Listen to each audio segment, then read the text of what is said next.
Hi from the Book Tart. It's time for the portion of my week where I do a random reading. I'm going to spin around and pick a book from back here and read a page to you and tell you a little bit about it. So here goes. Round and round she stops. Goes.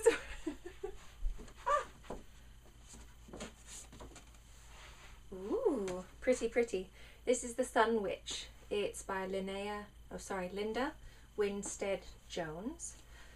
And it's paranormal or fantasy romance. It's printed in December 2004. It's part of a series. It says, for 300 years, the Finn women have called their cottage in the mountains home. The villagers stay away from the Finn sisters, fearing their witchery. But Isadora, Juliet, and Sophia use their sorcery for good. Most of the time. Alright, so The Sun Witch. Dun dun dun. Page 94. Isadora shot her sister a censuring look, but it was too late. Cain, only partially out of spite, accepted the offer and took the fourth chair at the kitchen table. There was indeed more than enough food for three, and it all looked good. Was it possible that Sophie was not only beautiful and passionate and sweet, but also a good cook as well? Sophie was by far the most beautiful of the Finn sisters.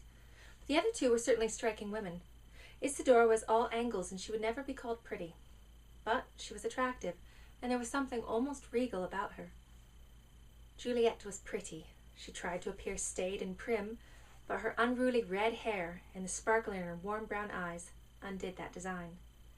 But it was Sophie who caught his eye and held it. Sophie, who was so beautiful. She should inspire paintings and grand novels of undying affection, of every man she met. Why was he her first lover? Why had there been no others?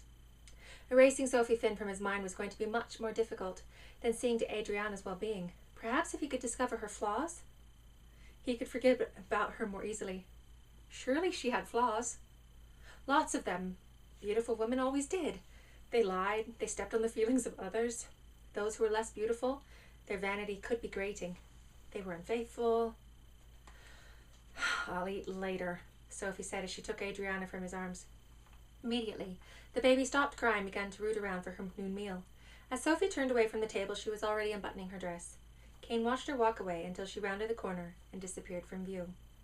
When Sophie was gone, Cain studied her sisters, Isadora and then Juliet. One was angry, the other skeptical. You don't belong here, Isadora spoke in a lowered voice. Now, sister, Juliet said, Mr. Varden is a guest, and he's Adriana's father. The least we can do is feed him before he leaves. Huh! So, it's been a while since I read that one. That is making me want to reread it again. If you want more, check out The Sun Witch by Linda Windstead Jones. Thank you for watching The Book Tart. Make sure to check out my website, www.thebooktart.com, blog and vlog, review books, and especially my new fiction release database, where you can see what books come out on what days. Thank you. Have a great day.